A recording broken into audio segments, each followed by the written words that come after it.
Ayo diaturake. Ya mangga. Caping gunung sik jenglengke ya nah. Ya karo njajali ibu-ibu Waranggana iki. Suwit saka Mbak sing mepet aku tekan kono, ya. Diurutke mboko siji jenglengke, ya alon-alon. Mongko ning dhuwur ning jero gedung lho nabuh buantre ora jamal. Wah, buamelan kasane wang. Cemengkang. Apa? Cemengklang. Cemengklang kok cemlengkang. Cemengklang ki begagah. Nek cemengklang ki anu ngebaki suarane ngebaki. Ya ngono ya Karang. Cangkem sambedina nggo omong nganti. Ya. Saben bengi ya alon-alon ya Mak.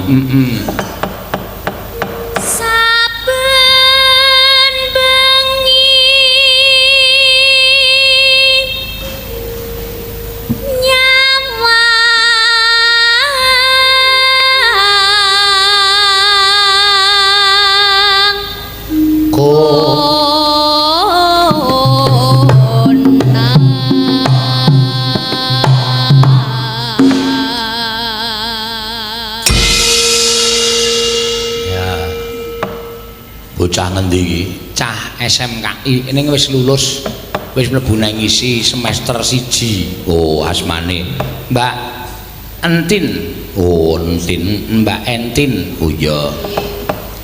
Jejere yen memajang mung karo monggo Mbak Tiwi. Ya, Hana Pertiwi. Yen memajang Grimis wae ana udu kok kemerengseng swara wayer kipas angin gedhe ya lho.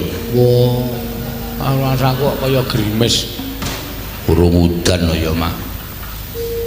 Dek taun wingi udan gerjih. Ya ora apa-apa. Kok ngopo? amung karo janur Kuning.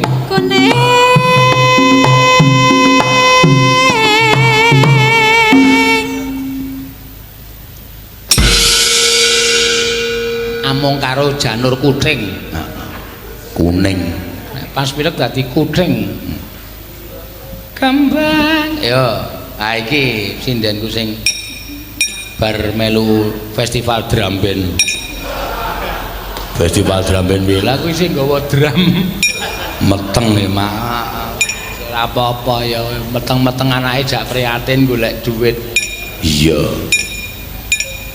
Kembang wae weton. Ayo nek kuwalat karo manuk ya ngono kuwi. Kok kuwalat karo manuke bojone diculke dadine ya terus mlembung ngono kuwi.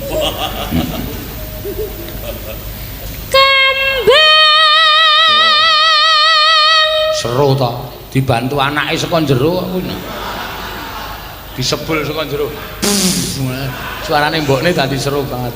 Wae. Ya.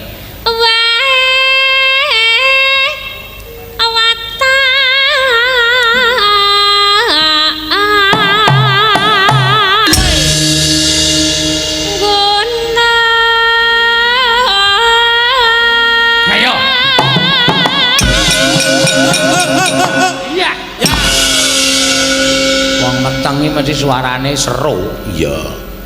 Anake nyangga saka weteng munggah. Iya. Bapakne nyangga saka Mak. Apa nak? Ora omong sing werna-werna. Saya seru meneh nek gelem ngono kuwi. Mbang. Iya. Jere. Ayo kowe mbok yo leren to sawuh. Aku ndeloke iki mesake lho. Njenjing nek pun wayahe, Pak. Lho kok wis wayahe piye? Wis ngono wis wayahe leren kowe iki. Dereng niki tesih 6 kok. Hah? Tesih 6. 6 sasi. Nggih. Arep lerene arep 9 sasi. Nggih. Ngoten wagu. Iya, sinden iki ditonton ra iso lurus. Njenjing kula tutupi. Wah, wis brenjul kaya ngono. Ora nikmat ya disawang iki. Wangune iki nek wong meteng nganggo daster kok jarian. Ya wis ben to Mak dinae. Dek jare nek nang omah malah Nyidam piye? Nek ora melu wayangan malah muntah-muntah, sirahe mumet lan sak piturutine. Nek melu wayangan ki jarine ayem. Bocah iki demenake ning jero weteng. Oh ayo wis ayo. Ya sakarepmu. Lah iya, arep biar dipengking ya ora iso. Lah iya. Ayo wis penggayutane ya ming nyinden. Iya. Sing lanang ming buka cukur, buka potong rambut. Ditulis potong rambut ngisor pelem. Nah, kok peleme iki diorek-orek cah cilik-cilik dadi tulisane potong rambut ngisor. Ora ana wong potong. Iya. Iya ya. Yo jejere Ika. Ya. Ika iki samloke bar meteng ya lemu awake no. Ayo gak wis. Pacitan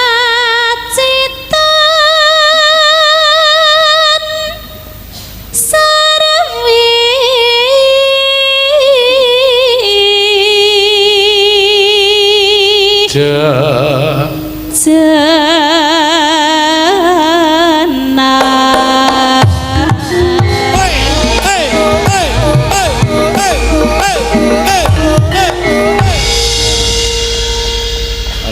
ngendang jaipong nang kene iki ora macem-macem lho. Tepakane kudu apik, ndute kudu apik. Mergane, lho, Pak Lurah Catur Tunggal iki bekas pengendang jaipong e. Oh. Dadi kabejane wong iki aja tok sawang. Iya. Bekas ngedeke campur sari, ngendang jaipong, ngendani jadilan terus lurah. Oh. Mencolote dhuwur banget. Nah, kuwi kabejane wong ora kena dimerekke. So ngerti-ngerti bupati. Lho, sapa ngerti? Lah iya, ngono ya mai ya. Bupati seneng campur sari apa orang gleleng? Iya. Ketemu karo staf-stafe nyangklung kendang. Malah tok garapi. Ya. Tatin. Ah, iya. Engko ana sing nyuwun fragmen lho, Tin. Ketoprakan. Engko sing apik saiki, Sinten? Kowe engko karo tak goleki. Sing nyuwun sinten? Sing nyuwun panitia, mau Pak sapa mau sing nyuwun sewu sing kagungan jenggot mau. Mangke diwenehi prahmen-prahmen men rada gayeng. Aku ya muni nggih nek gayeng, nek mboten. Iya ya digawe kok ya lah iya ya.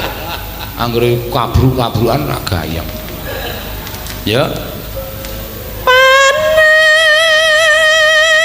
Engko lanange loro ya, Din. Napa? Lanange loro ya pramene. Kira-kira kowe ngladeni wong loro piye?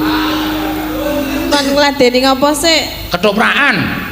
Ya ora apa-apa. Kuwi pikirane ya tekan ndi-ndi. Lah kok nek ngladeni wedang barang Apa? boke wedang.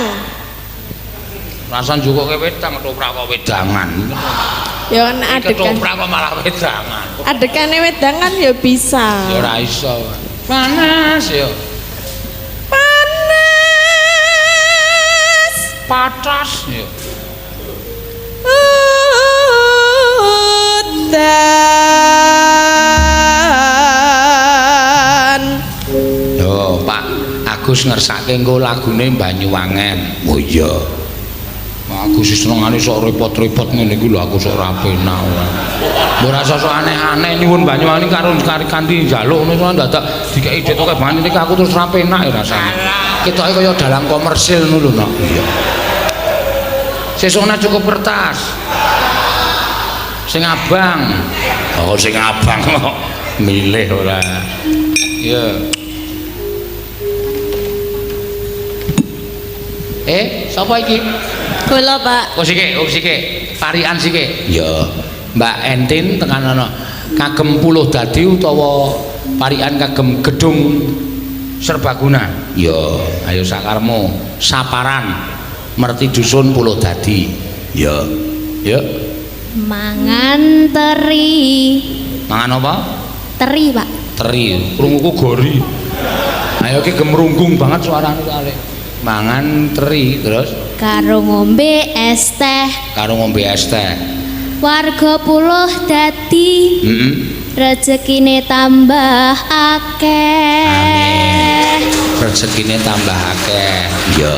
Ayo pokoke anggere sregep nanggap wayang ki ora lokak ning kebak. Iya. Jejere, yo Wi. Saben bengi Saben bengi. kok katon gemeske. Hah? Katon gemeske. Katon gemeske, heeh. Terus Mugi Aku desa gemes. napa dusun, Pak? dusun. Mugi dusun puluh dadi Hmm. rukun wargane. Rukun wargane amin. Becik kuwi yo Jejere, Mbak. Ayo. Bumil. Ibu Amil. Nah. Bukok. Ibu Pekok. Mboten pekok ya, Pak. Ayo ora. Waras. Oh, pokoknya kaya kowe tak kukup tetepan. Ya, Nyambel terasi. nyambel serasi. Pedese ramekakat. Pedese ra mekakat. Terus Gedung serbaguna. Mugi gedung serbaguna niki kayak aku wis gedung serbaguna ugi gedung serbaguni. mugi gedung serbaguna niki migunani tumrap masyarakat. Amin ape ya Jejere. Ayo tumrap masyarakat. Terus bayake ning jero guyu. I. Terus ibune keri. Jejere Tuku bakmi tuku bakmi neng Purworejo. nang Purworejo. Warga puluh dadi Warga Pulau Dadi. mugi sehat sedaya. Ape Jejere Mbak Tatin. Ya Tit. Wis dinggo ya, Pak, sik mikir nek. Wis dinggo ya dikumbah sik.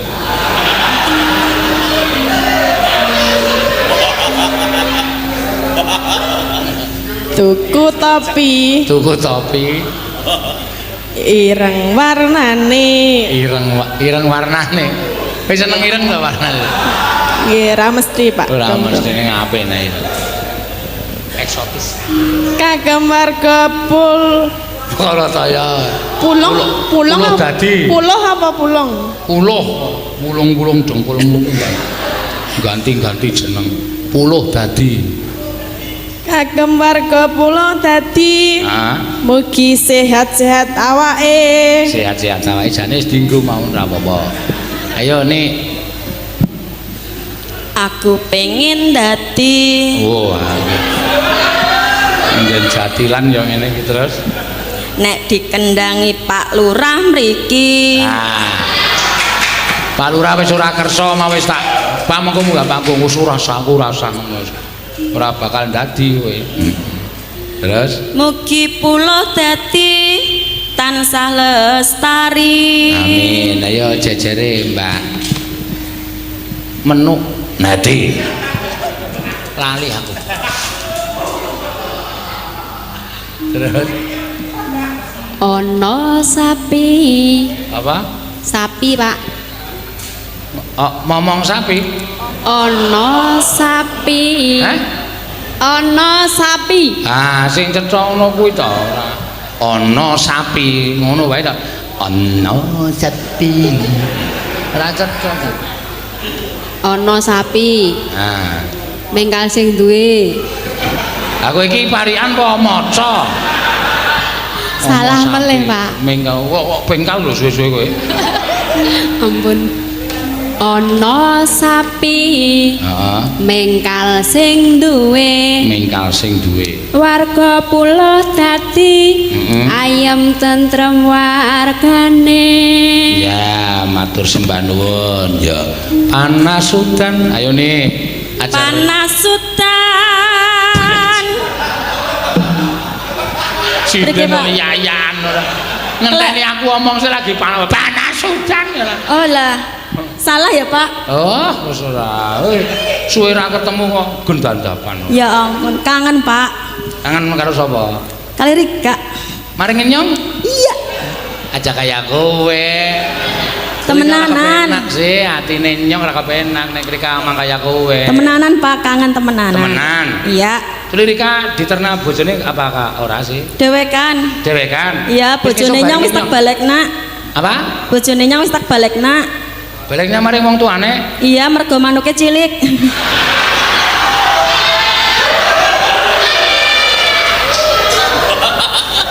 Congorika ngawur ya. Ngomong sekepenake dhewek. Terus ingon-ingone nang omah, apa sih manuke? Manuk pleci maksudnya lho, Pak. Oh, pleci ya cilik. Iya. Rika ngerti, manuke nyong. Lah Ngerti ya? penasaran, Pak. Tuli dolan nang omah nyong, Rika ngerti manuke nyong apik sing ojahe ya apik. Apa ya? Manuk gaok. Manuk apa? Gaok, gagak. Gagak. Iya. Berarti nek nyokot ya penak banget kuwi. Nyokot kok penak. Nembangki ndisin aja amangke manuk sih. Iya. Penake lho, kualat maring manuk wetenge gede kaya kiye. Nek nyokot bisa mendelik-mendelik.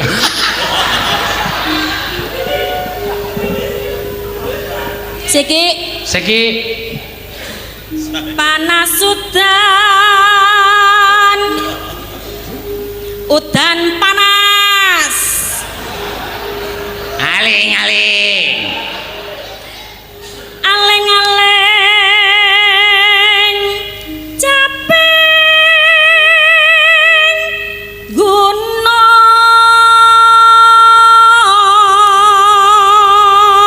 ya kanca-kanca ayo pada diunekna cangkemnya dewe-dewe ya. Pada ditabuh. Siji lara telu. Siji loro telu ya. Misoak capek gunung. Ya, nadyan wadon. Ya, Mbak Menu. Nadi, lali Nadyan waton sarata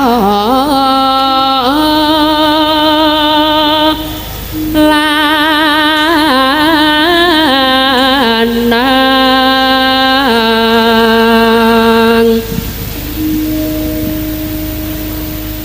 ayo terus. Inumane banyu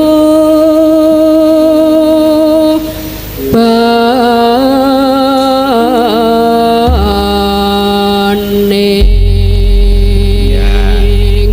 Ayo coba balik ke mrene. Ya Mbak Entin. Jaman ber. Monggo nyoba suarane Mbak Entin iki. Yuk. Jaman berjumpa gunung desa anak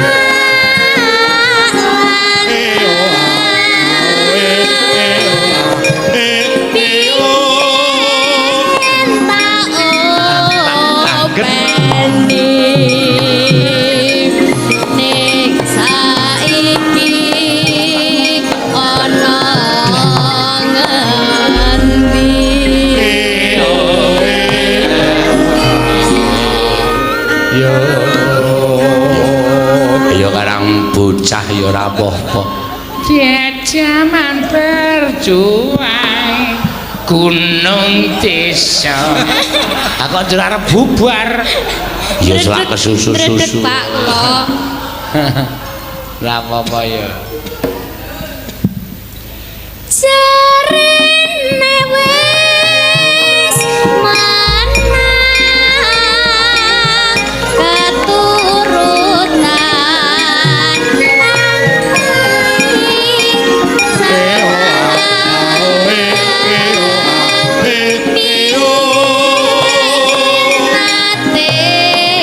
janji nek saiki apa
Saka menyane Bapak Sukamto nek ora kleru no. Iya. Isi ana tulisane, Mak. Oh, Suparmo. Waduh banget. Iya.